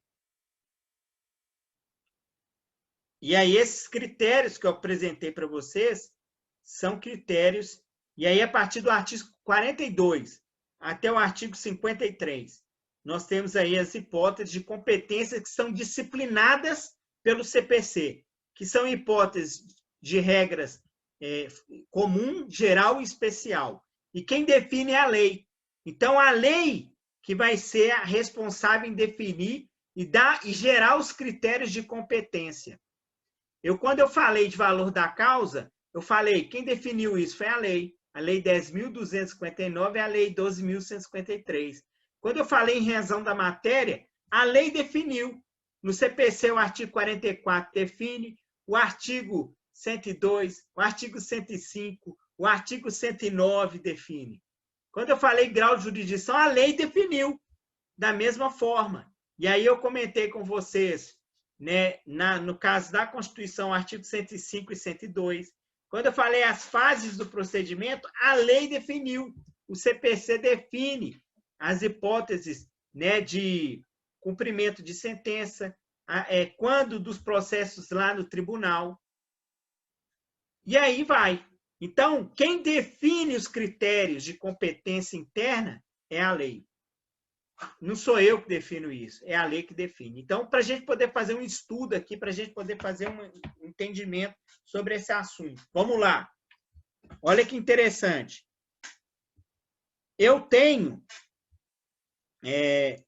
Tício é filho de Mévio. E Tício, pessoal, Mévio é separado da mãe de Tício. E Mévio não ajuda Tício em nada. Com isso, a mãe de Tício procura um advogado e fala, olha, eu preciso pedir que Tício me ajude, que Mévio ajude subsidiar a vida de Tício. Tício é criança, é menor, eu não tenho condições de ajudar e é dever do Mévio, como pai, auxiliar o Tício na sua criação. Primeiro exercício que nós vamos fazer aqui. Quando eu tenho uma relação Tício e Mévio,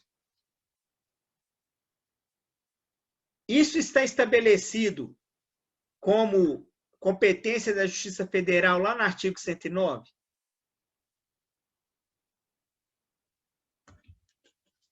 Não. Por quê? Porque no artigo 109, nós temos como artigo 109 da Constituição da República, tá, pessoal? Lá no artigo 109, nós vamos ter o seguinte. Eu vou trazer aqui para vocês verem. Constituição da República. Artigo 109. Aos juízes federais compete processar e julgar as causas em que a União, entidade autárquica ou empresa pública federal forem interessadas na condição de autoras, réis, assistentes ou oponentes, exceto as falências e as acidentes de trabalho e as sujeitas à Justiça Eleitoral e à Justiça do Trabalho. Tício e Mévio são duas pessoas físicas naturais. É de competência da Justiça Federal?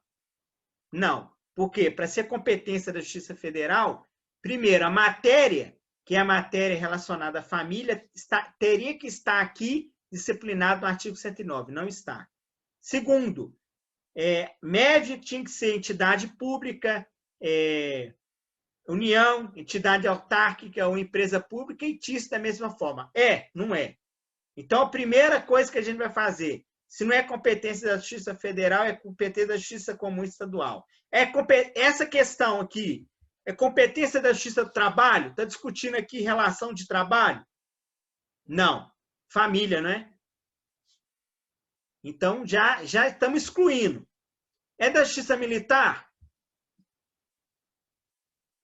Não. Família. É da Justiça Eleitoral? Essa matéria que está sendo discutida? Não. Família. Então, a gente já sabe que é da Justiça Comum Estadual. Competência. Primeiro ponto é isso. Segundo ponto, está sendo discutido aqui é o direito de alimentos, não é isso? Que Mévio pretende receber de Tício.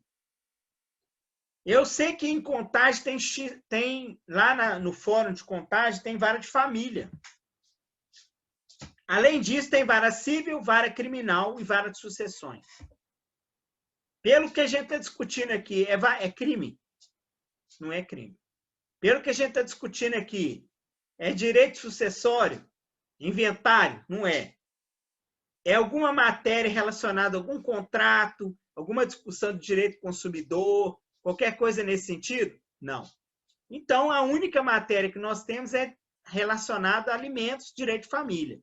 Então, nós já descobrimos o quê? Que a competência da ação vai ser juizada lá na vara de família. Perceberam como que a gente descobre a competência? É fazendo o quê? O raciocínio inverso. É fazendo exclusões. É analisando as exclusões. Analisando a matéria. Analisando de quem que é a competência para poder você descobrir. Ok? E por que vai ser realizado lá em Contagem? Porque o alimentando Tício, ele é residente em Contagem. Então, as ações quando do direito de família, quem diz isso não sou eu, é a lei, lá no artigo 42 ao artigo 53, vem definindo as competências da Justiça Civil. E num desses artigos nós vamos ter que a competência é do domicílio do alimentando. Tício mora em Contagem, então a ação tem que ser obrigatoriamente ajuizada em Contagem. Alguma dúvida em relação a isso, pessoal? Podemos passar? Charlie, podemos passar? Podemos passar, Ricardo, Ebren, Kemlin? Eu acho que pode, professor. E aí, vamos lá. Vamos chegar lá, Charlie. Vou te responder. Calma que você vai ficar sem resposta hoje, não. Outra questão. Na competência, o que define, tem um princípio que chama do perpetuatio jurisdictionis. Está lá no artigo 43. O que esse princípio fala, pessoal? Esse princípio fala o seguinte, que nas hipóteses que a competência ela é definida a partir do momento que você distribui. Então, eu vou dar um exemplo aqui. Tício mora em Contagem. E ele é menor e vai juizar a ação de alimentos em face de Mévio. E aí, Tício distribui a ação na vara de família de Contagem. Está tudo indo muito lindo, o processo está tramitando normalmente, só que aí, de repente, Tício muda para Belo Horizonte. O processo vai acompanhar Tício para Belo Horizonte?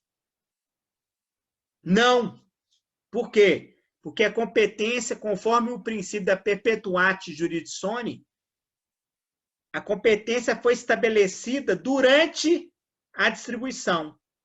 E aí o artigo 43 do CPC diz isso muito bem, trazendo duas exceções. Vamos lá no artigo 43. Quem pode ler para mim, Ricardo?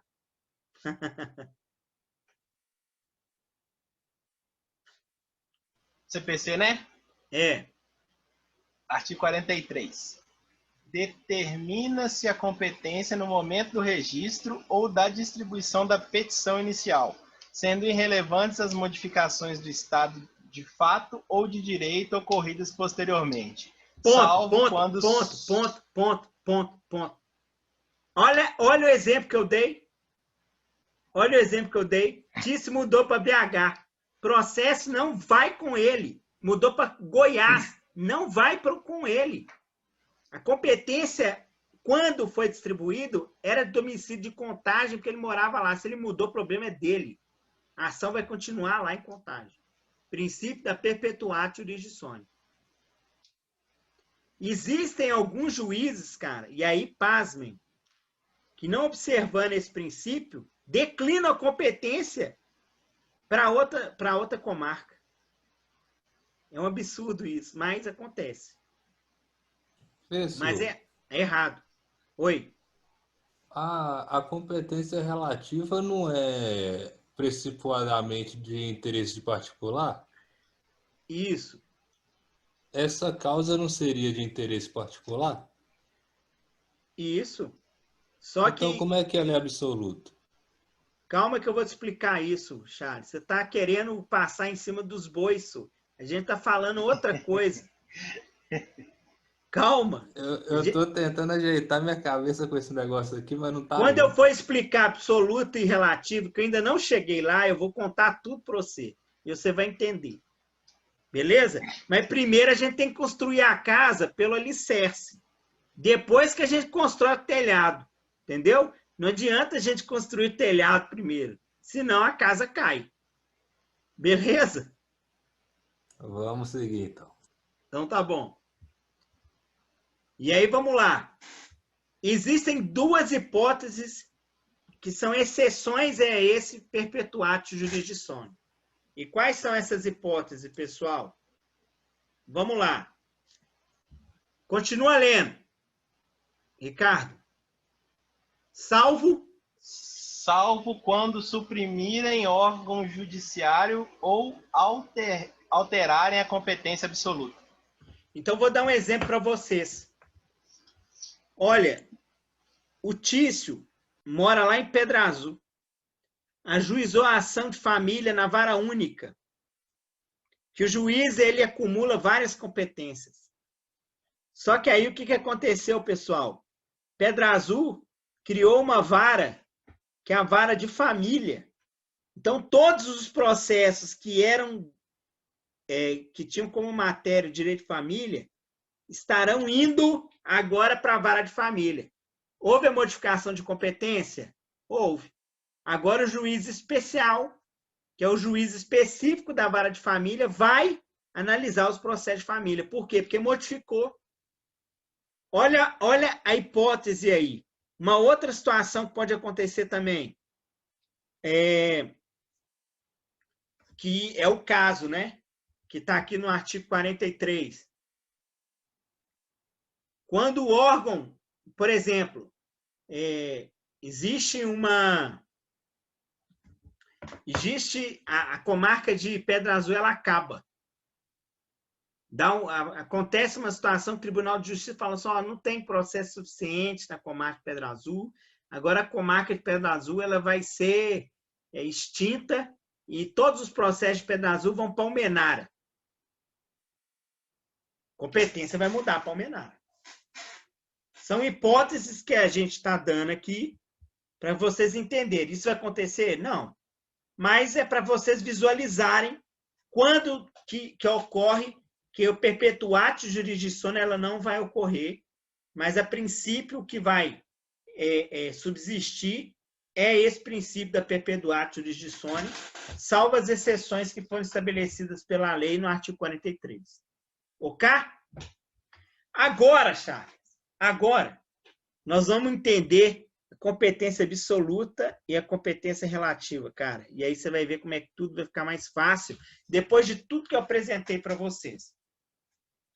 Primeira coisa, a competência absoluta, ela, por conta da lei, é insusceptível de sofrer modificações. Ou seja, se eu ajuizar uma ação e essa ação tem como característica a competência absoluta por conta de uma norma que estabeleceu que é absoluta aquela competência, então, no que diz respeito às questões lá do artigo 109, do artigo 102, do artigo 105, todas essas questões são de competência absoluta, ou do STF, do STJ, ou da Justiça Federal.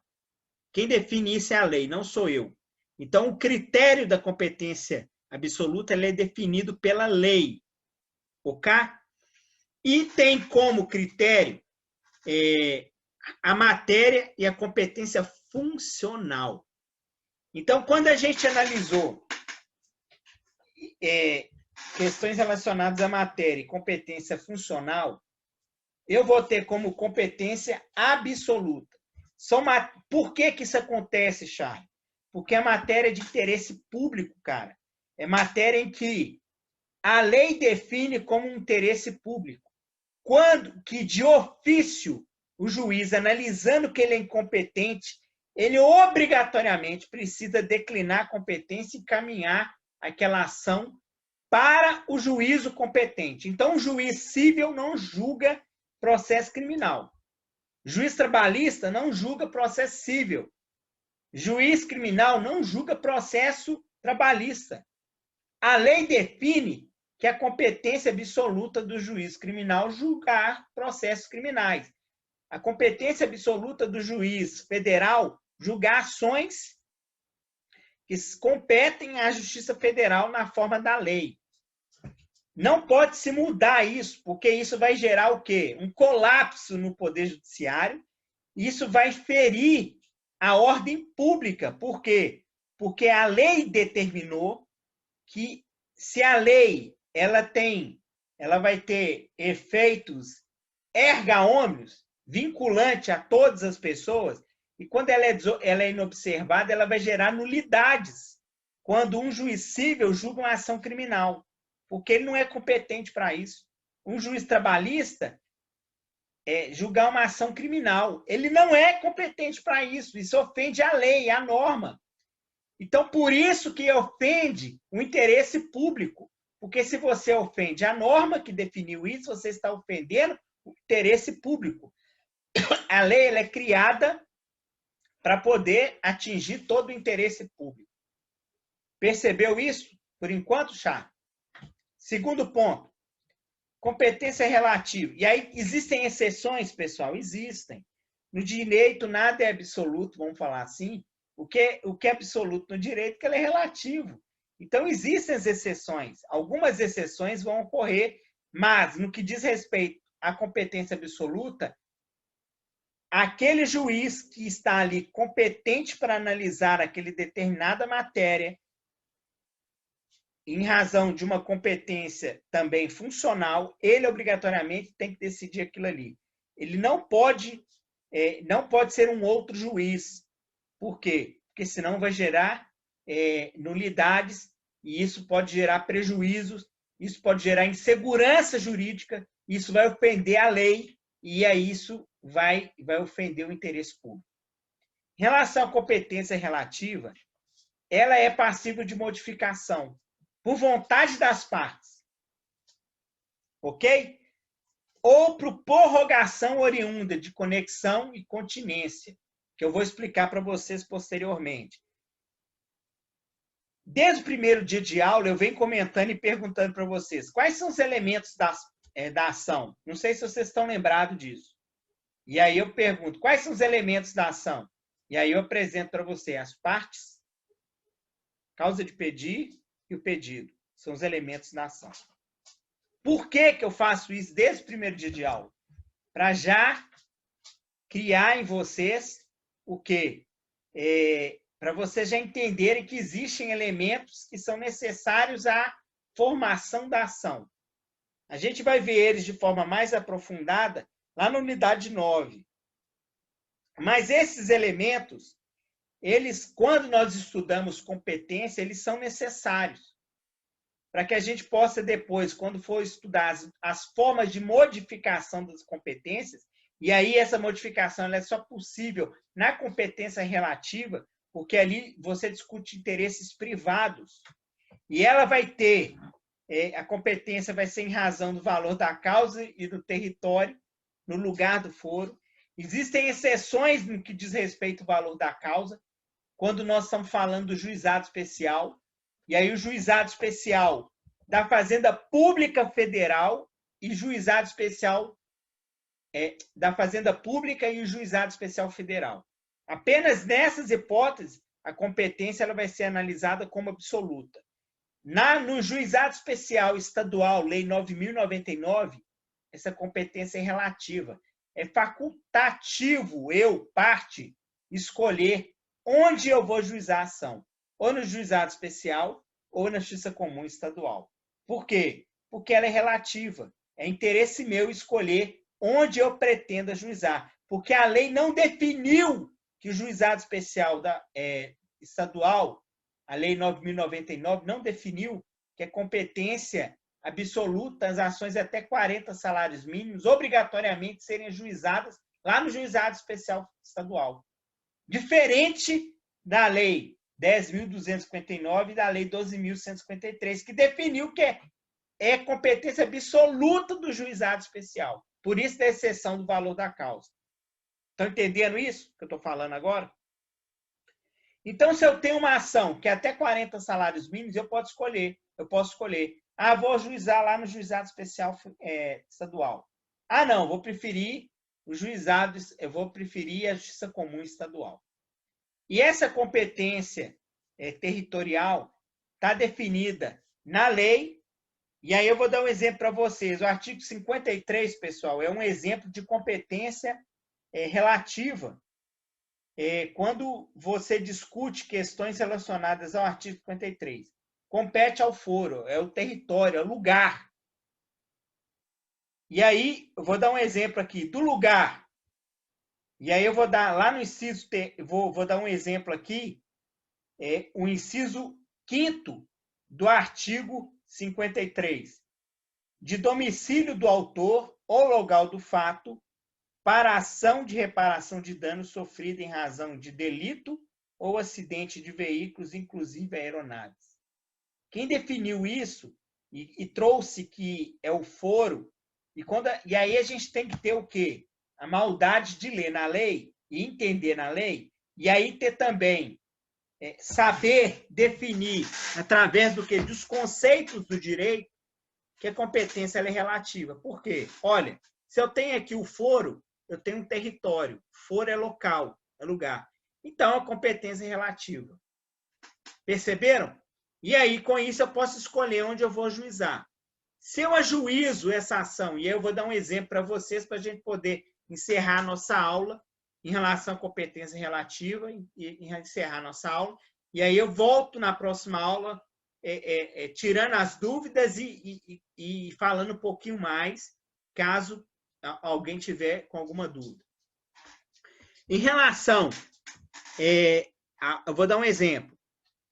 Uma determinada empresa de ônibus que é situada, né, que tem a sua sede em Contagem, estava levando determinadas pessoas para uma viagem até Guarapari.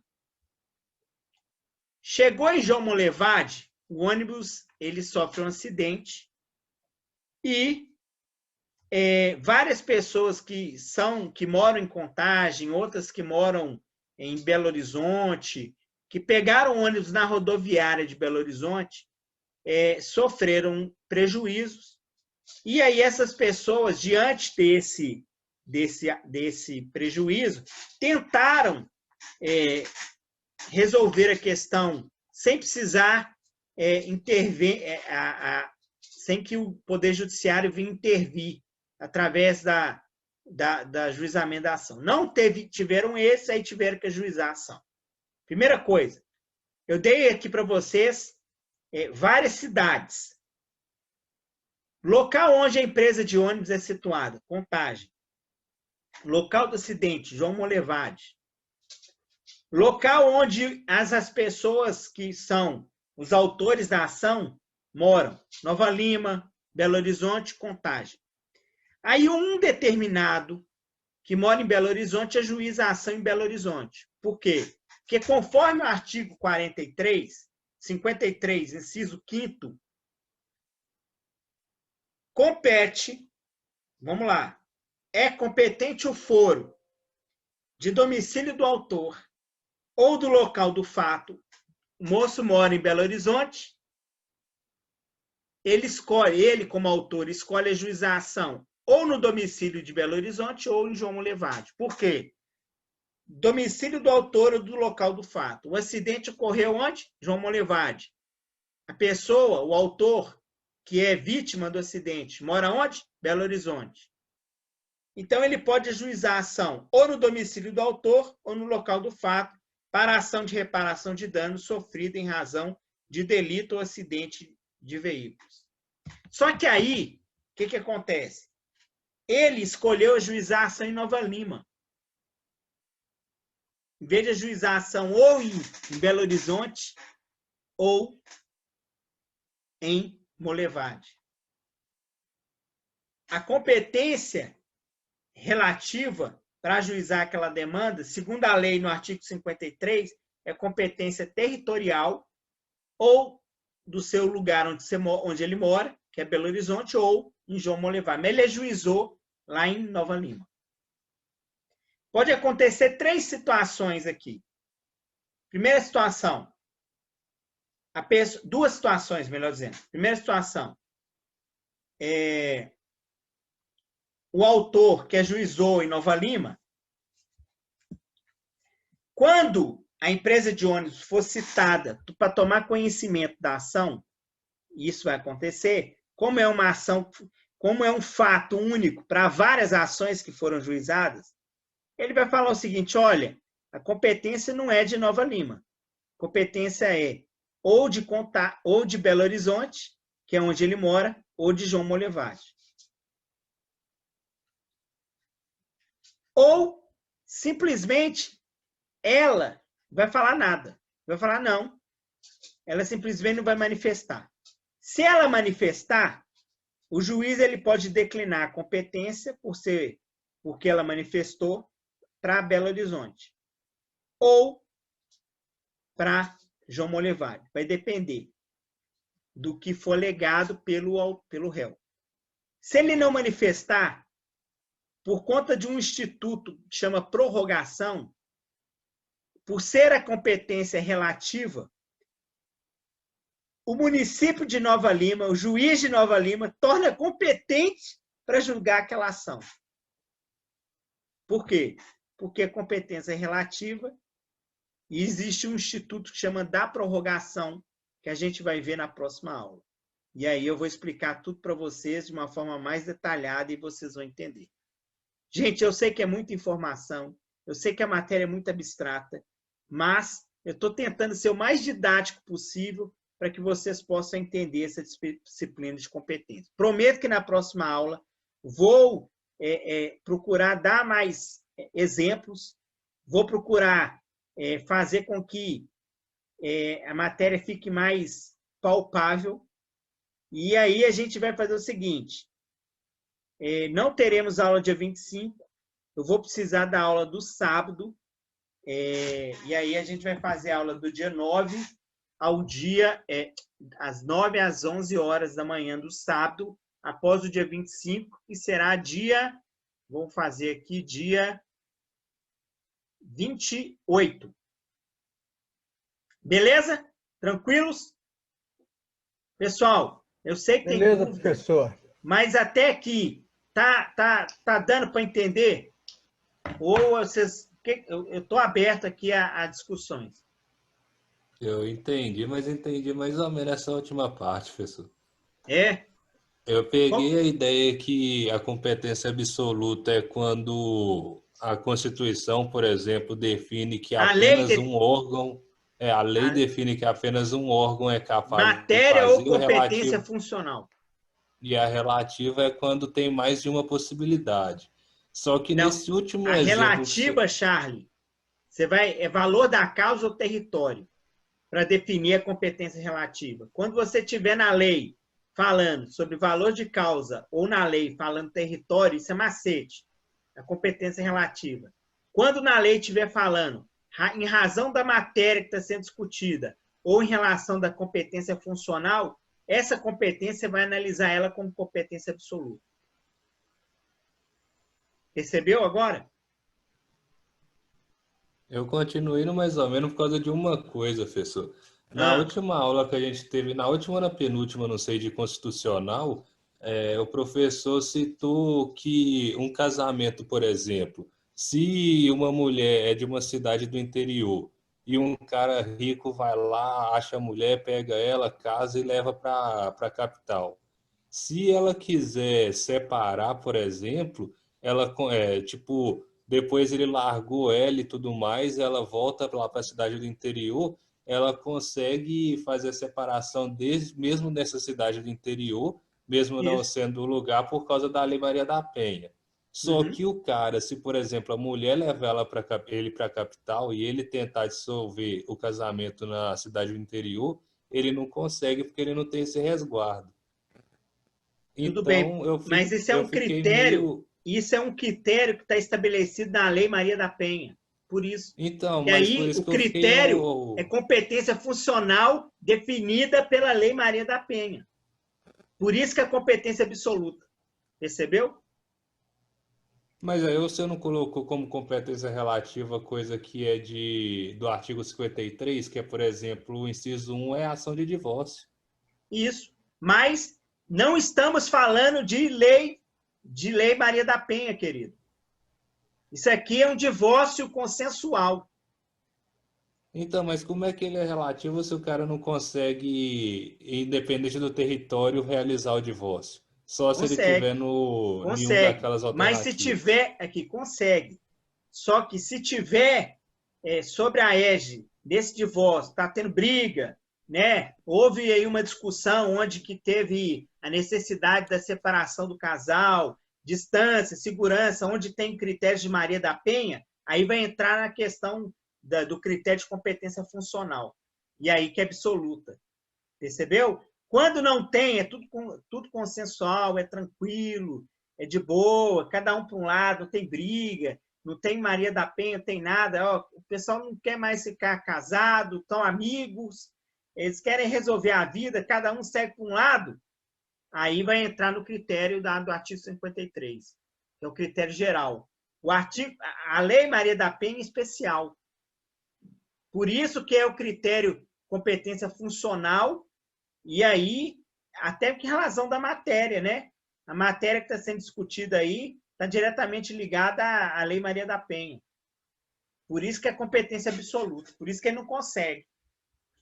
Percebeu agora? Continuei no mais ou menos, professor. Você tem que lembrar o seguinte, Charles.